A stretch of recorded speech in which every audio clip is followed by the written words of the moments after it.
नमस्कार, DCP news Uttarakhand में आप सभी का पुनः स्वागत। मैं आपके साथ दीवान नौटियाल और सनसनीखेज खबर राजधानी देहरादून से। हम आपको बता दें कि इससे पहले अंकिता भंडारी हत्याकांड प्रकरण का मामला सुलझा भी नहीं था, उनके गुनहगार सलाखों के पीछे गए भी नहीं थे कि एक और मामला सामने आया है। जी हां, मामला पुलिस थाना नेहरू कॉलोनी क्षेत्र अंतर्गत रेसकोर्स क्षेत्र का बताया जा रहा है, जहां रेसकोर्स क्षेत्र के एक फ्लैट में नाबालिग की डेड बॉडी मिली है। जी हां, मामले की सूचना जब पुलिस को मिली तो पुलिस ने इस पूरे प्रकरण में अपनी छानबीन करना शुरू कर दिया है। वहीं एसएसपी देहरादून में इस पूरे प्रकरण में जानकारी देते हुए बताया है कि ये नाबालिग लड़की बिहार की बताई जा रही है, जो कि देहरादून में लूथरा फैमिली में केयरटेकर का काम करती थी। लूथरा फैमिली के द्वारा एक फ्लैट से दूसरे फ्लैट में सामान शिफ्ट किया जा रहा था। इस दौरान जब युवती नहीं मिली तो उन्होंने युवती को ढूंढना शुरू किया तो पता चला है कि युवती बाथरूम में एक कपड़े के तार से लटकी हुई मिली। पुलिस ने इस पूरे प्रकरण की छानबीन के लिए जब सीसीटीवी फुटेज खंगाली तो पता चलता है कि युवती एक स्टूल लेकर बाथरूम में जाती हुई दिखी, लेकिन आधे घंटे बाद उसी बाथरूम में युवती का शव लटका हुआ मिला। पुलिस ने मामले की संगीनता को देखते हुए जहां फैमिली को हिरासत में ले लिया है, तो वहीं डेड बॉडी को पोस्टमार्टम रिपोर्ट भी की जा रही है। अब देखना ये दिलचस्प होगा कि क्या ये सुसाइड की घटना है या फिर किसी के द्वारा सताए जाने के बाद इस नाबालिग लड़की ने इस घटना को अंजाम दिया है।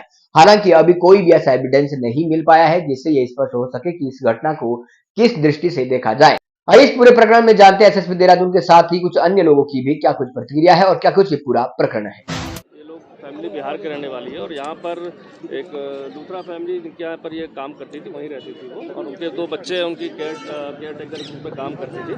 और इसमें इनकी जो वाइफ हैं, जो उषा जी की, वो टीचर हैं, स्कूल में पढ़ाती, बाकी इनका बिजनेस अपना। और आज घर की शिफ्टिंग कर रहे थे नीचे की फ्लोर से ऊपर की फ्लोर पर।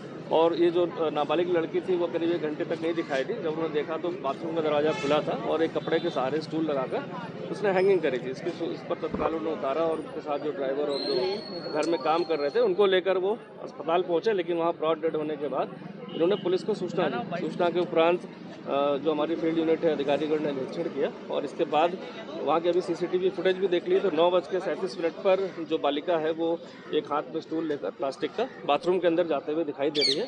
और करीब 40-50 मिनट बाद जो है, जब इन्होंने तलाश की कि लड़की नहीं दिख रही है, तब उनको इस तरह से लटकी हुई मिली। तो प्रथम दृष्टया जो मामला, चूँकि अभी इसमें अभी जो बनता है बाल श्रम का भी था और अन्य कोई ऐसी बात ना हो, तो तत्काल ही जो है फैमिली के जो भी मेंबर थे उनको हिरासत में लेकर पुलिस ने बैठा लिया है और साथ ही साथ इनसे तहरीर लेकर इसमें आगे की कार्रवाई की जा रही है। पोस्टमार्टम भी पैनल से कराने की संस्तुति की गई, जो उसके बाद सभी चीज़ें और स्पष्ट हो पाएंगी। देखिए, बड़ा दुखद है और एक बड़ा अपराध घटित हुआ है। अभी हम लोग यहाँ मौके पर आए हैं तो प्राइमा फेसी मैंने ये कहा है कि उन लोगों की गिरफ्तारी तुरंत हो जाए, कि जिन लोगों ने एक बाल श्रमिक के रूप में उसको घर में रखा, ये भी एक अपराध है।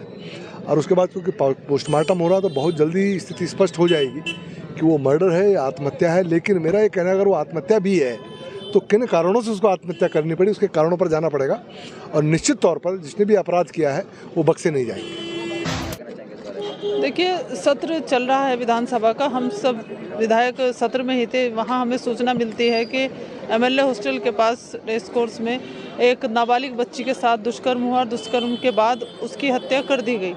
यहाँ आने पर पता चला, कुछ आसपास रहने वाले लोगों ने बताया कि बच्ची उस घर में काम करती थी, नाबालिग बच्ची है, छोटी बच्ची है। यही बड़ा गलत हो रहा था कि एक छोटे बच्चों से इस तरह से ज़बरदस्ती काम कराया जा रहा था। बताया कि वो बच्ची चली गई थी लेकिन उसे ज़बरदस्ती बुलवाया गया और आकर के यहाँ किस तरह से उसकी हत्या हुई और किस तरह से उसका बॉडी भी वही लोग लेकर के गए, अभी जांच का विषय है। लेकिन बड़ा दुर्भाग्यपूर्ण है, राजधानी में 17 आहूत होते हुए और राष्ट्रपति, महामहिम राष्ट्रपति जी आती हैं, उनके सामने जिस तरह से रिलायंस ज्वेलरी में लूट होती है, डकैती पड़ती है, इसी तरह से अब ये इतनी बड़ी घटना होती है। एक तरफ हमारी सरकार कहती है कि बेटी बचाओ, बेटी पढ़ाओ, नारी सशक्तिकरण, तमाम बड़े बड़े वादे और दावे सरकार करती है, तो सरकार के दावों की पोल खुल रही है। बड़ी दुर्भाग्यपूर्ण घटना है। निश्चित रूप से इस घटना की जाँच होगी और जाँच में जो भी दोषी है उस नालायक को बड़ी से बड़ी सजा उसे कानून के दायरे में लाकर मिलेगी। एक नाबालिग गरीब परिवार की बेटी बच्ची के साथ जो यहाँ पर काम कर रही थी, संदिग्ध परिस्थितियों में उसकी मौत हो जाती है और उसके परिवार के लोगों को जानकारी बहुत समय बाद दी जाती है और डेड बॉडी पोस्टमार्टम के लिए गई है और मेरा मानना है कि इसकी निष्पक्ष रिपोर्ट आनी चाहिए, जांच का विषय है और उसके बाद तस्वीर साफ होगी कि उसकी हत्या हुई है या उसने सुसाइड किया है या उसके साथ और भी कुछ हुआ है। ये तस्वीर साफ होनी चाहिए। गरीब परिवार है लेकिन उसके साथ नाइंसाफ़ी नहीं होनी चाहिए।